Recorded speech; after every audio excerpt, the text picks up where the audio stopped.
Hi, I'm here with the Mass readings for Monday, February 1st, 2021, Monday of the fourth week in Ordinary Time.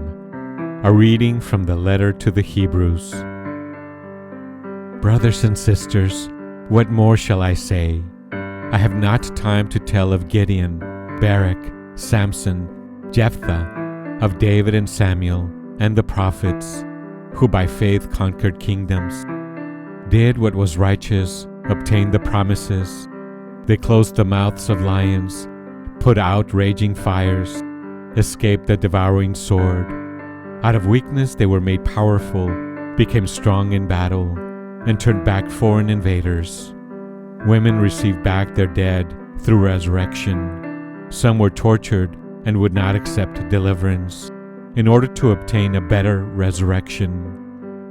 Others endured mockery, scourging, even chains and imprisonment. They were stoned, sawed in two, put to death at sword's point. They went about in skins of sheep or goats, needy, afflicted, tormented.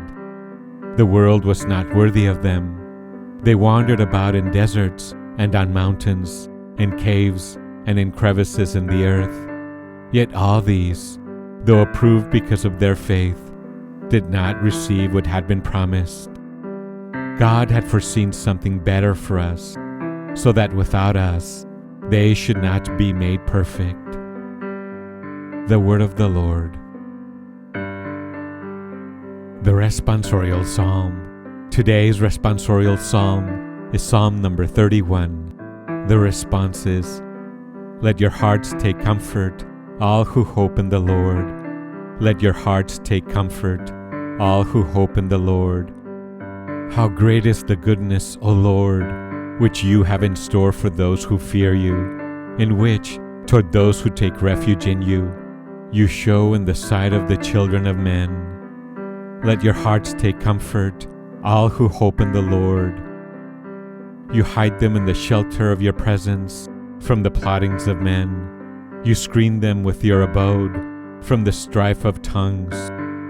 Let your hearts take comfort, all who hope in the Lord. Blessed be the Lord, whose wondrous mercy he has shown me in a fortified city.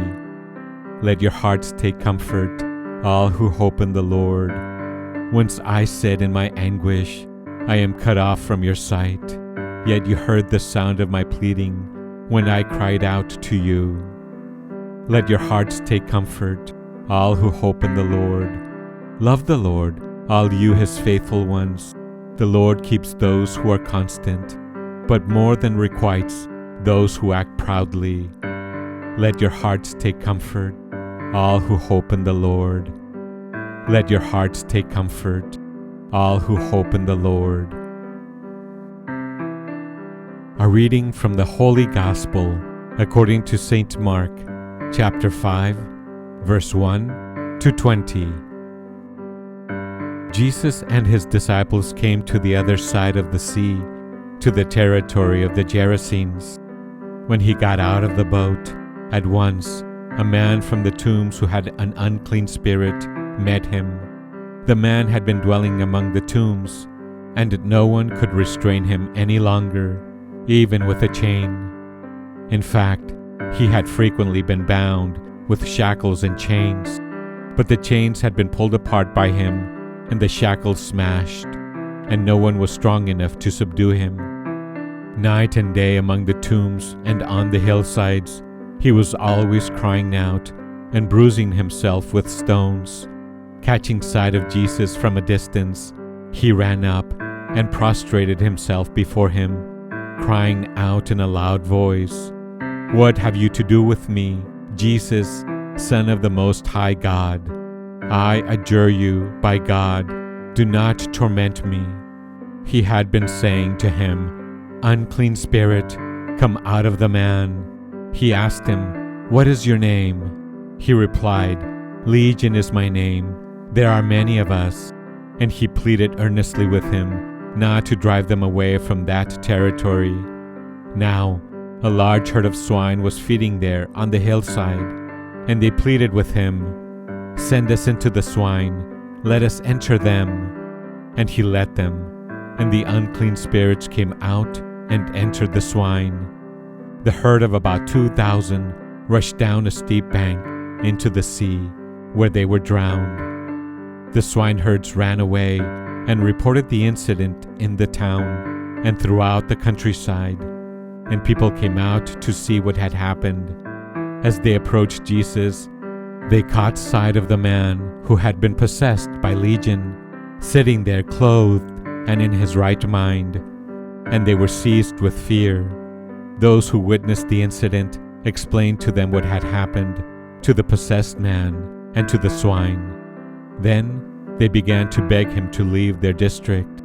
As he was getting into the boat, the man who had been possessed pleaded to remain with him, but Jesus would not permit him, but told him instead, "Go home to your family and announce to them all that the Lord in his pity has done for you." Then the man went off and began to proclaim in the Decapolis what Jesus had done for him, and all were amazed. The Gospel of the Lord. Here are some thoughts on today's scripture. There was a man who was possessed by several demons. My name is Legion, for there are many of us. He was absolutely uncontrollable, could smash through chains, and lived in isolated places, an outcast and a source of fear to people everywhere. But when Jesus appears, it is the demons' turn to fear. They beg not to be sent out of that district. As Gentile territory, was it fertile ground for their activities? They offer a deal. They ask to be allowed to enter a herd of pigs. The presence of pigs indicates this was Gentile territory. Their request is granted. Once possessed, the pigs, 2,000 of them, went berserk and hurtled down a cliff into the sea and were drowned. The man, however, asked to follow Jesus. Jesus' response is interesting. He said to the man, "Go home to your people and tell them all that the Lord, in his mercy, has done for you."